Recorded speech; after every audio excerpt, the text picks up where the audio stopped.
आपको ऐसे लोग मिलेंगे जो कहेंगे ये काम बेकार है। हर परिस्थिति को बुरा बताने वाले लोग इस दुनिया में हैं।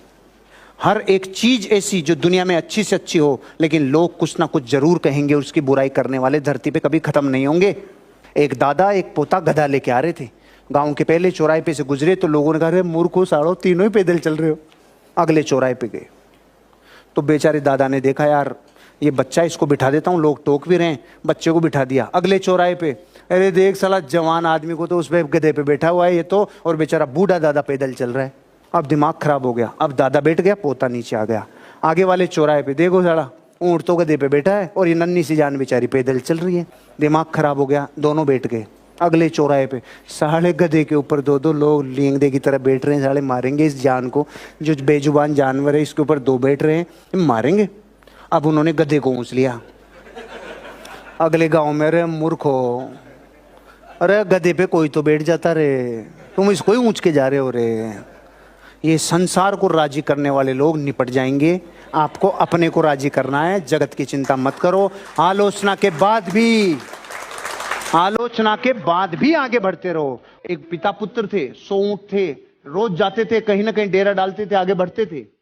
एक दिन एक ऊंट के खूंटे और रस्से नहीं थे, तो रात को बांधते टाइम बेटे को बोला बाप ने, रे बेटा इसका वो खूंटा और रस्सी तो गुम गई है, तो ऐसा करना, इसको बिठाना, इसके गले में से 4 लपेटे यूं मारना और पत्थर को पत्थर से टकरा देना। दूसरे दिन सुबह रवाना हो गए। बाप ने आधे रास्ते जाकर देखा तो उसने बोला, अरे बेटा 99 ही कैसे हैं, कि एक कहां रह गया? कि बापू एक वही रह गया दिखता है जिसको रात को बांधा था। तो कह रहे तूने उसको खोला नहीं था क्या? क्या बांधा ही नहीं था तो खोलूंगा कैसे? अरे बांधा नहीं था, ये नहीं है, उसको ये लग रहा है कि मैं बंध गया।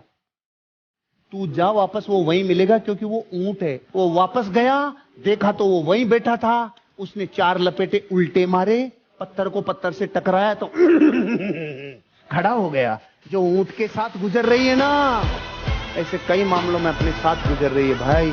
एक अंधा था, अंधा, उसको एक वकील था अमेरिका में, वो अपने क्लाइंट के लिए बहस कर रहा था और उसकी जो क्लाइंट थी वो बलात्कार से पीड़ित थी।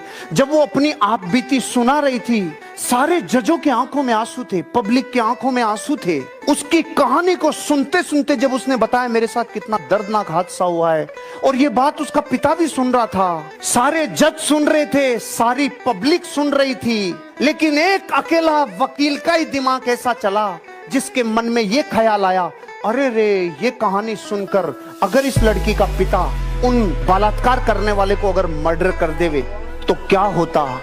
इतनी सी घटना ने वकील को वकालत छुड़वा दी और राइटर बनवा दिया। और राइटर कैसा बना पता है? इस दुनिया का महान उपन्यास है टाइम टू किल। और पता है उसकी दुनिया में कितनी प्रतियां बिकी है? 27.5 करोड़ प्रतियां बिकी है उसकी, और विश्व के सबसे अमीर लोगों में शामिल हो गया।